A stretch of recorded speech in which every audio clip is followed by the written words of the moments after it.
Yeah, No. I'd actually home it maybe 6, 8 months ago. And then I went over here to Lens Crafters over by the old Tennis Commons Mall. And they wanted like $800 for progressives, blah, blah, blah. You know, the whole gambit for the glass and change color. And I said, I'm not going to pay $800 for a set of glasses. So went over to Almart Express over by Mechanicsville. So they wanted $400 for the same pair of glasses. And they had better frames. So I ended up there, and I'm very happy with what I got.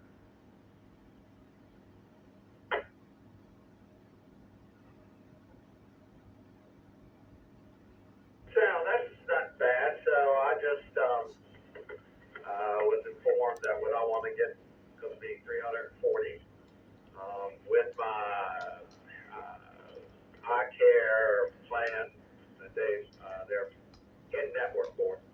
But some will find it self-induced. I'm additional $135 out of pocket because I chose to get a metal frame. I grew up with running around Lynchburg and riding a motorcycle and running in the woods and doing things, playing tennis with Ray-Bans, metal frames. Well, apparently metal frames are not the going thing. Everybody's gone to these plastic things. And she said, well, she'd have to special order those. They're not included in your. So there's a little extra. So I haven't had those for 40-something years. So I'm like, okay, fine. We'll see how it turns out.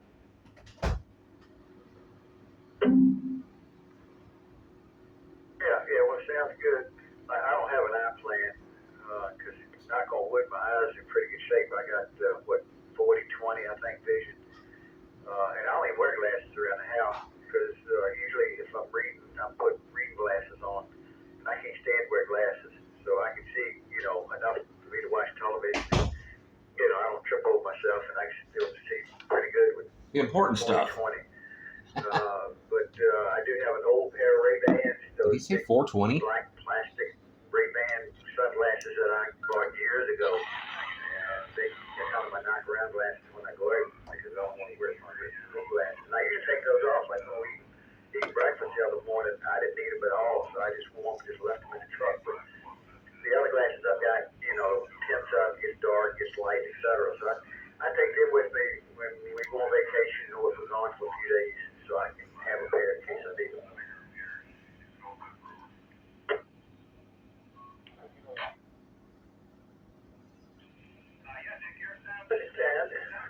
So I've got one of those, what are they called, transitions.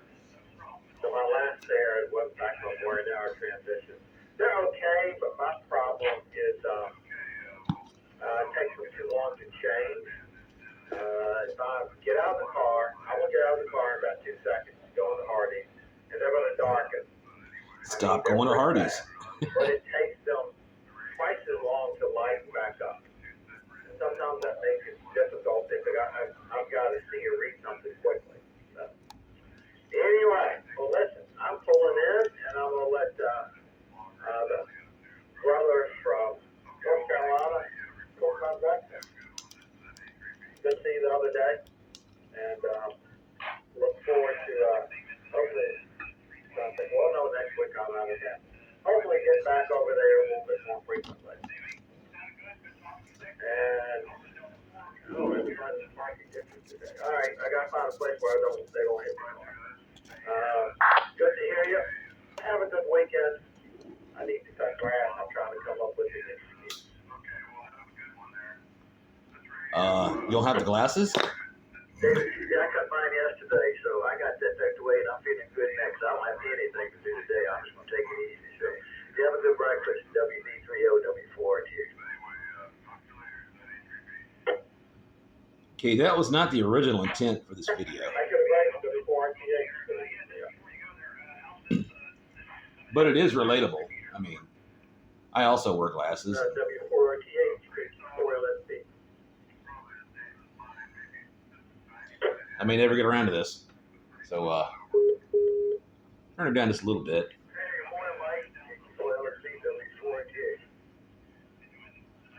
This is supposed to be a battery report. They also say that, I was just curious, I've got this new smaller antenna, which So anyway, I've got these Realistic and Radio Shack HGX 202s and 404s, and I have gone to the expense of replacing these batteries, and it's a bit of an upgrade. I'm sure you've seen these before. There's the BP8H batteries there. Focus. And a little bit of help here. Well, that's reflective. Wow. Considerably larger than the original pack on the right. So some of these are taking a charge. I've got 3 of those that aren't taking a charge, actually. So what I'm dealing with is either replacing the batteries, the entire pack, or taking the time to solder in a new pack. Sorry, there is a bunch of activity here. But at the same rate, sometimes these old packs, they're about 30 years old, I think, or maybe a little younger, but some of them are taking a charge and some of them are not. So going through these and finding out what I need to replace and have had replaced, and getting a lot of these things actively, back on duty again. So that this particular battery here. Defect detector, milepost 0.39. Track 1. See if I can do this with one hand like all the professional YouTubers do. I'm going to hold these like chopsticks. The leads on this voltometer. It's kind of hard to set up, but boy, one heck of an alert. CSX equipment defect detector, milepost 0.39. Track 1. Clearance defect detected. All right. How long is this short train? I have no idea.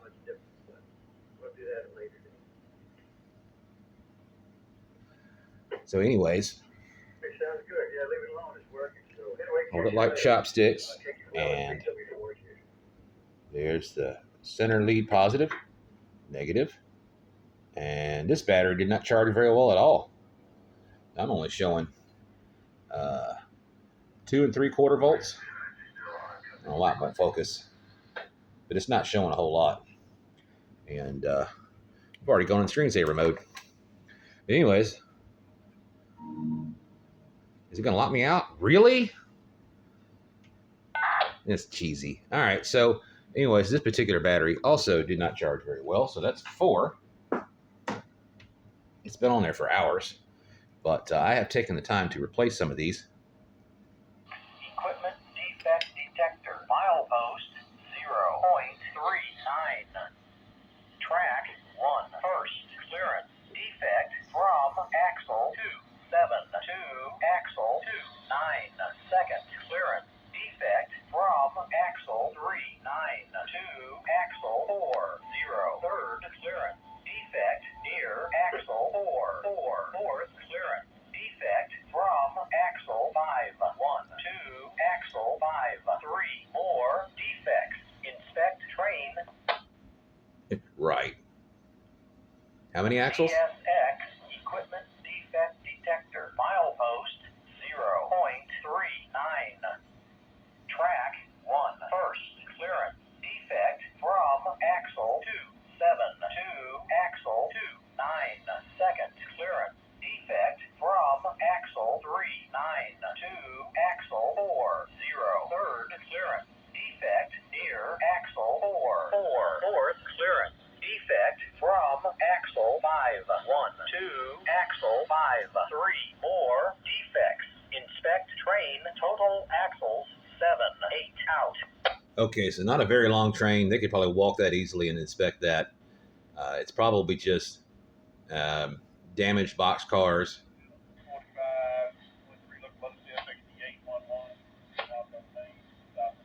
Channel 32, by the way.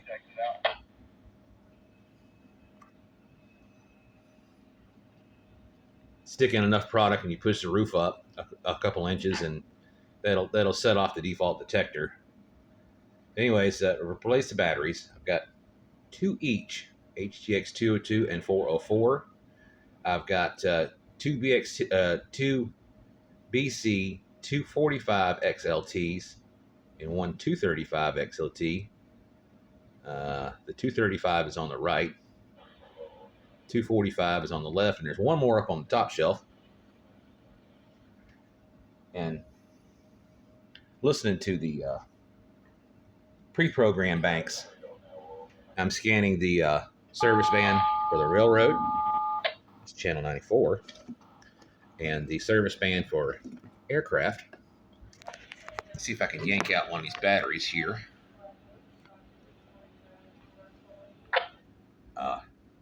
Castar, I think. I ordered 2 double packs by accident, so I ended up with 4. And this was kind of glued in place, but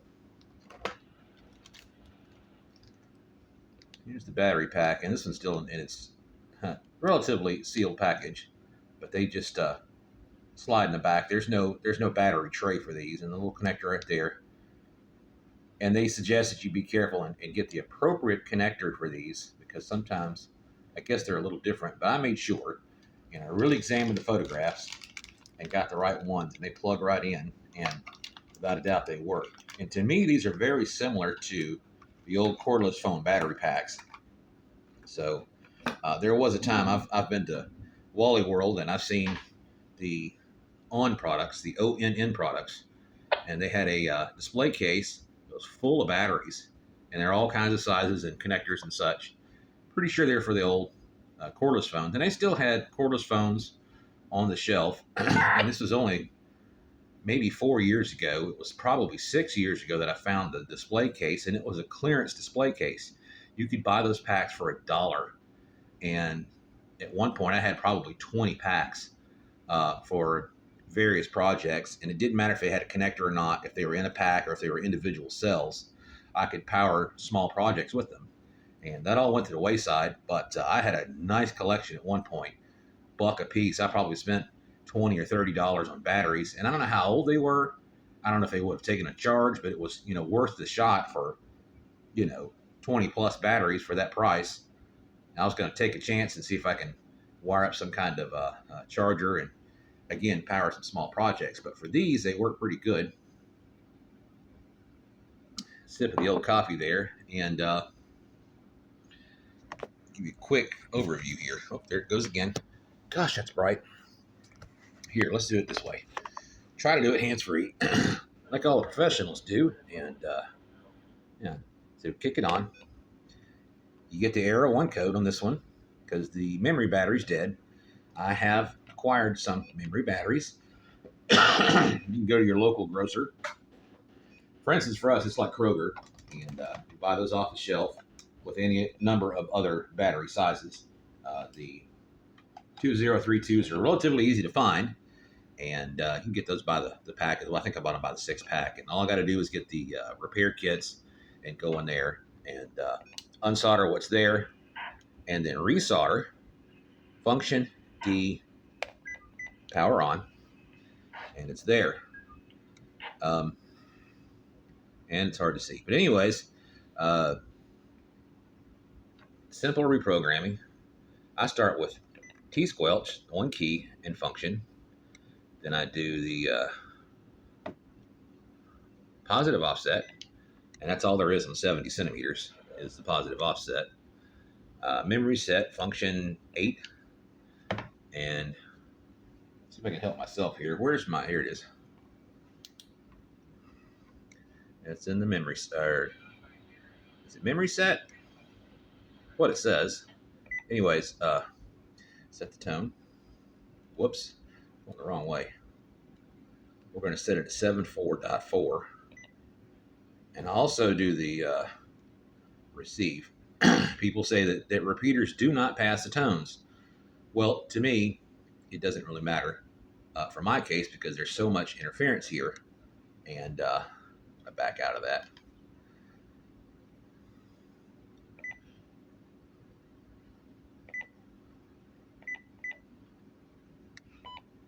All right, so that's a local repeater pair. Did I turn everything on? Nope, I didn't. All right, I can't do this with one hand. There it is. And I'm gonna do power save, which is function 7. It should be a local repeater. Okay, so I can't hit it from the desk, but I can hit it from the CM300. Oh,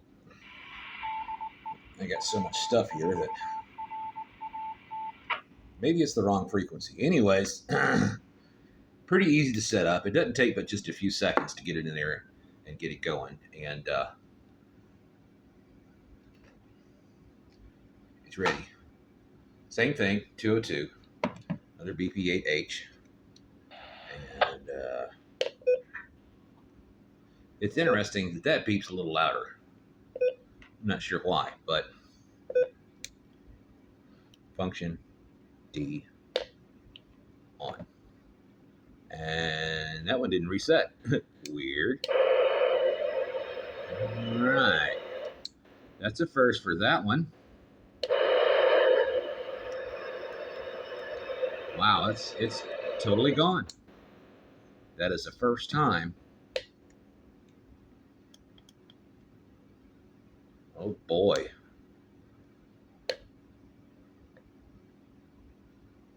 Huh. I'll be Johnny Mac Brown.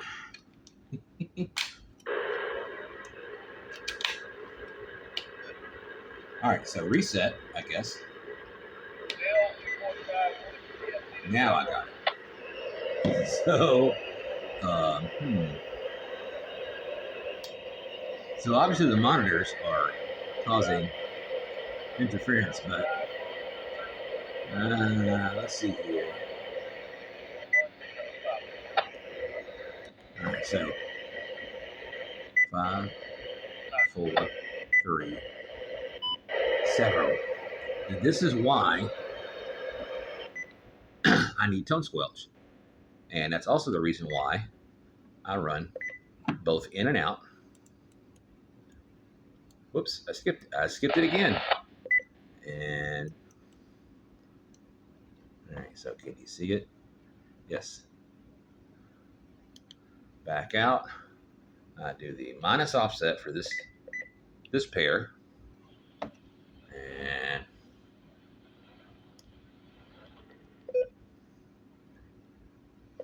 now sometimes it'll throw the error 2 code like that.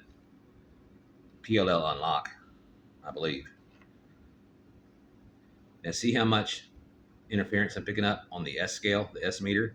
If it didn't have that tone squelch on, you'd hear all that noise. And that's an issue in the shack. It's not outside the shack. But the point of this is, you change out to the BP8H. The memory battery's dead. You need a local repeater in a hurry. You know how to set it up. It takes a minute, maybe less.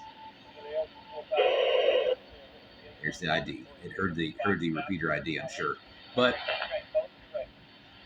total memory is 13. So it doesn't take much to program a list of local repeaters. And we don't have that many repeaters here in the area anyways. It's analog, either VHF or UHF. So either way, resetting those are easy.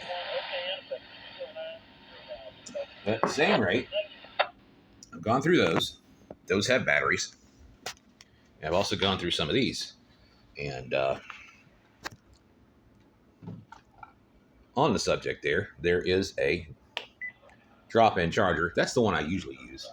It does not have a battery memory issue, but I have a Icon BC35 drop-in charger, and they seem to work with the BP8H.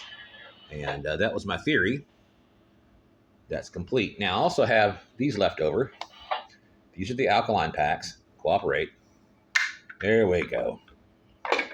And I'm sure everybody's seen these. You know what these are. These are the alkaline packs. And what I've done was I've taken the typical Duracell nickel metal hydride packs, or single cells, excuse me, and I placed them in They're alkaline packs from Radio Shack, and they happen to connect to the Radio Shack BTX 123s. That's what this is.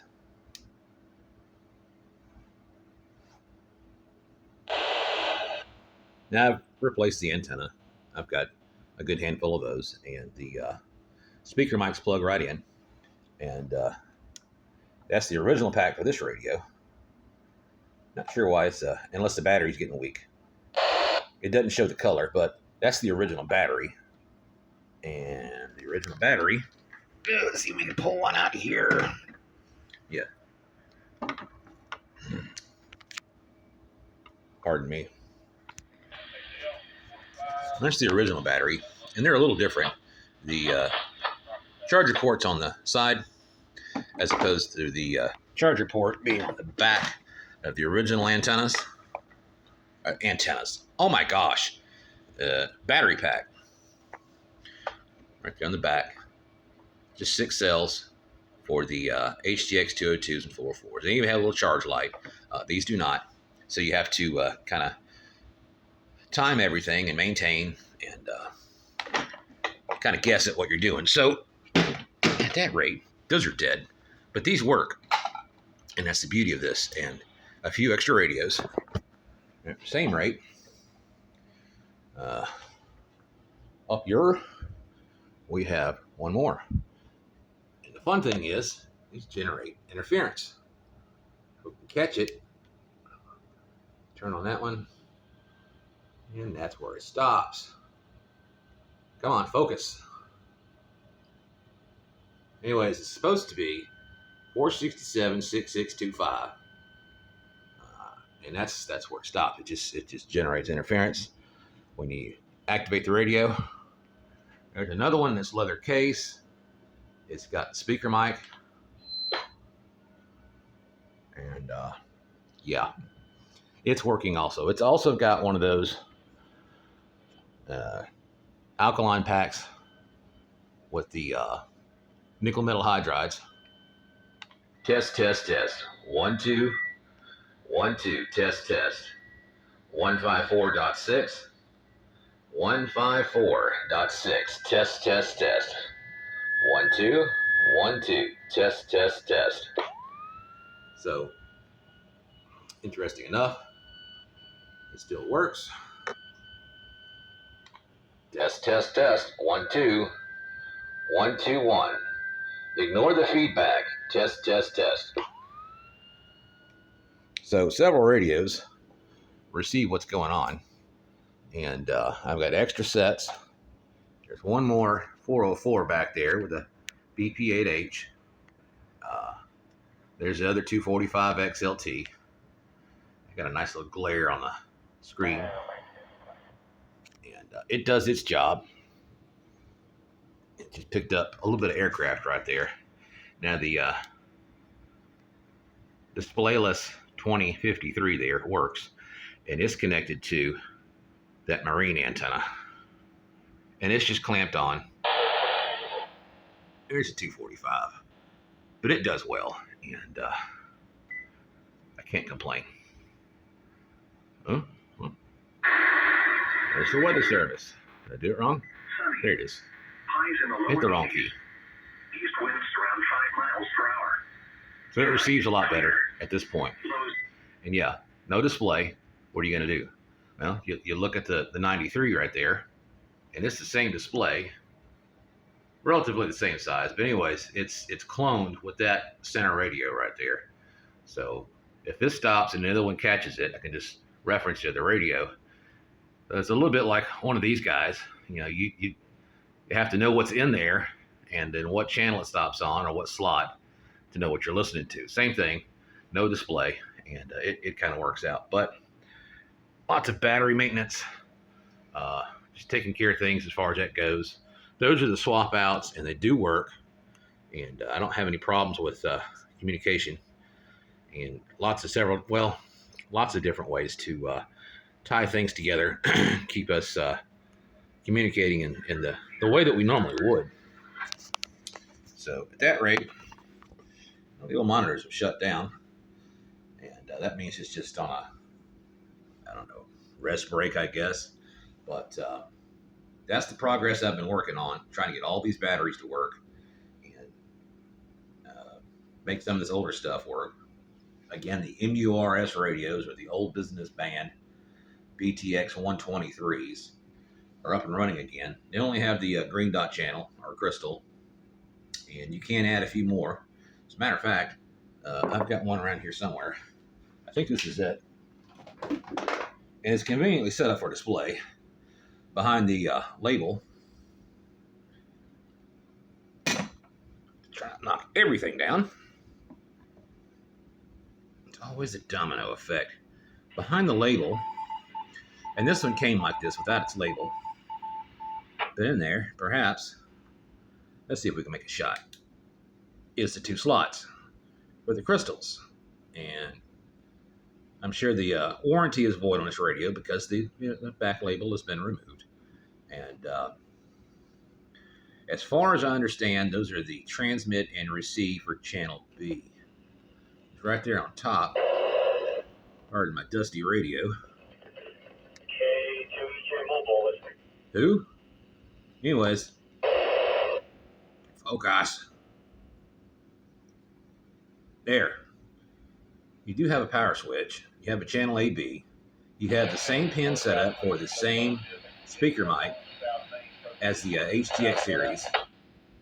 And volume sculpt control. BNC connector on top of the antenna. So it's pretty convenient to have all those Maxon features. And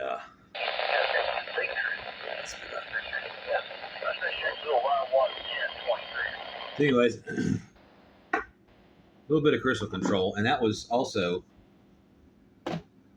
speaking of the business frequencies you can buy crystals for. You had to be licensed for that particular business frequency. Order your crystals and have them installed. And you didn't have to remove the label to do that, I don't think. You could just take off the back. Just like an HTX 202 or 404, you just remove the back and there's access to the inner workings of that radio. You pop in a couple crystals. You did have, as far as I understand, the necessity for a transmit and receive crystal, because I've seen them on eBay. I imagine that's what they're for. And I've been meaning to order some of those just to accommodate the Blue Dot channel, which is 154.7. No. 154.57. Just a few kilohertz down. And that would be neat to have a second channel on a few of these radios. I've got 5 or 6 of these things, and if they all worked on batteries, just a few more extra alkaline packs. Pop in the nickel metal hydrides. Pop them out when you got to charge them, of course. And it's like any other scanner. You just pull them out, put them in a separate charger if that's the necessity. With this, you can't just plug in a charger to the pack. So, yeah, you got to pull them out, swap them out, charge them, whatever. But it works. And the only bad thing about this whole setup is if you put a BP8H on a BTX 123, it is such a tight fit. You get about halfway through the slide on, and you're stuck. If you manage to get it all the way on, you're really stuck. And then it takes either a tool to go in there and unlock the sliding pin here, or the locking lever. There's also one, pretty much the same one, right there. If you manage to get that far with a BP8H and it's locked in place, and you want to remove it, either you leave it on there permanently and just charge the battery pack on the radio. And these do not charge on the BC35 because there are no holes in the bottom. And holes meaning they're actually squares. They're square shaped. And there are switches in the bottom of that charger. Maybe you can see them. There's only 2 on this one. An odd marking. I used to charge these on odd days, and the other 2 I charge on even days. So back and forth between just 2 radios. That was why that marker was there. But the 2 holes compared to the 3 triggers in the bottom of that charger, I didn't look into it, but it's got something to do with the charging of the battery, and it might be the style of that battery to I don't know, tell the charger when to stop or how much charge or whatever. I don't really know. I imagine that's what it's for, but you can't charge, well, for the lack of contacts on the bottom, because the contacts on the bottom of these radios are a couple screws. I don't know if you can see that. Yeah, there's a couple screws there. One positive, one negative on that odd pack. That's the charging contacts when you drop it into the charger.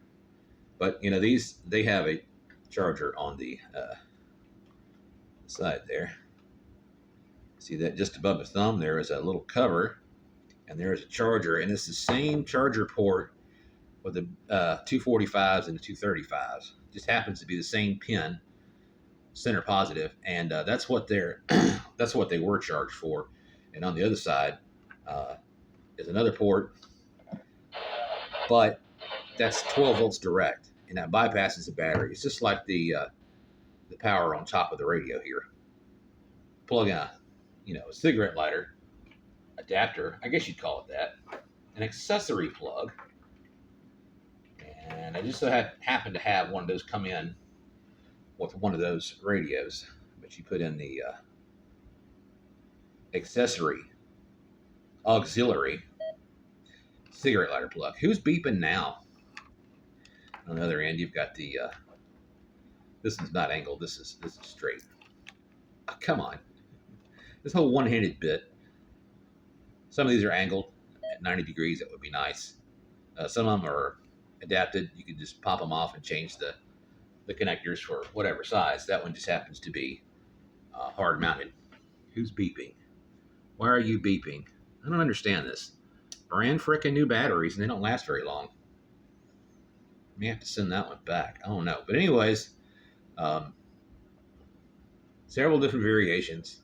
Some have the option for the drop-in charger. Some do not.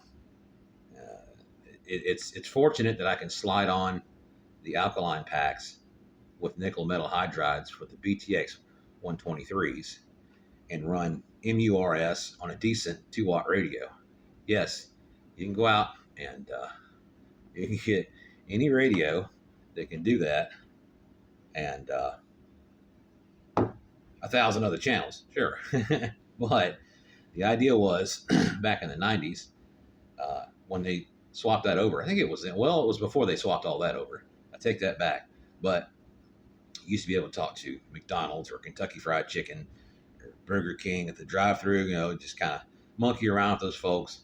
They were on those business frequencies back then. But that's all changed. They went to headsets and higher frequencies and whatnot. You couldn't do that anymore. People monkey around with the Walmart employees, and that's about done too. So what's the purpose now? What can you do? Well, around here it's pretty darn quiet on MURS, and you and the kids or the better half or some of your buddies, you can play around on those, and chances of being heard are pretty small, and pretty tight quarters. You can keep up with each other. An external antenna, maybe get a few miles out of it. Again, it's only 2 watts, and you got to make 2 watts to get to that antenna and then out, depending on coax. Some of you guys know the whole bit, but again, the concept was to get these things back in some kind of working order. And as far as I can tell, there is no external power port for the 123s. It has to be on the battery. And that was the, again, concept, putting those things back on battery power. Some of it fits, some of it works. 1 or 2 of these, let's see. Nope. I thought I had the ability to recharge one of those older nickel metal hydride packs. I don't think any of them took a charge, to be honest, because I don't see them unless they aren't on any of the HTX radios. So that means that none of them took a charge or a decent enough charge to power a radio. I think they all were falling short by 2+ volts. And that means they were 6 volts and under. So again, to do some kind of battery work, make some of these things work, battery power, just in case. And I think I've accomplished some of that. I'm not too unhappy with that. Pretty well pleased. And got some of this old junk to work together. if you want to call it that, and make it work. Kind of come back to life. Kind of make some useful work out of it. I've tied some of these together, and goodness gracious, Railroad. I have plugged in simplex repeaters with some of these and made them work, and they're still just as handy as they were back then. They still make pocket-sized, simplex repeaters, and they work very well, especially if you put them on an outside antenna. Yes, you could run these through a 50-watt amplifier and have a super station for a simplex repeater, but I don't think it's either necessary or really worth messing with as far as the finances go. It's just it's probably more impractical than practical. It would work, but I just don't think it would feel any kind of particular need. If you got regular 50-watt repeaters, what's the point of just doing a simplex on it? It just takes more time and more money, solar power and extra batteries, and blah blah blah. You can if you want to. I'm not going to do it, but simple stuff that you can do. You've probably seen this before on other channels, I hope, and just spend a little extra money on these battery packs and make those old things work again. There are plenty of each of these on the market. They're easy to find. The 123s are even easier. Sometimes you can get these in a package deal in a lot, and some will work, some may not work. You'll have some partial radios left over, but that's the advantage. You may have a busted radio with a fine case on it, but a working radio with a scratched and botched up case. Just swap out the cases for the good radio, swap the innards out, have one fine, decent looking radio that works good. Yeah, just another aspect of the hobby. If you like this sort of thing, that's the way I'd like to do it, and try to make them work again. I guess I like to compare these to the modern Baofeng Chinese radios. A lot of people laugh at those things. Well, they really laugh at these way back when. And again, they were limited, 13 channels, but they worked. And for what they were pretty much a Maxon model, or based on Maxon. And not like ICOM, like people say, but they work for, what they are, they work very well. And I really couldn't complain because I've done it for decades. And I still use them. Walk right outside, that's what I carry. And, leave some of this commercial stuff in here. Of course, they're all tied down. That's the mobile radio for you. It's doing its job. It needs to do it that way. It needs to stay here. If you go outside, it used to be that particular one I carry. It's the other one I carry on the charger because it retains its memory. But it doesn't take much to reprogram or add channels once you turn it on for that particular assignment or trip or outing. It doesn't take much. It doesn't take much to memorize the settings, and it doesn't take a computer to do it. That's the best advantage I can think of. If you can remember how to do this by hand, a couple of short sequences, I did it again. A couple of short sequences, and it's programmed, for crying out loud.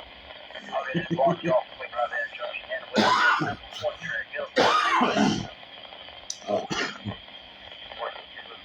It's not too early for this. I should be ashamed of myself, but it's not too early. It's not the cough. It's probably too much syrupy sugar in that coffee right there, or spicy breakfast. That's for certain. Chokes me up sometimes. Anyways, that's the hobby.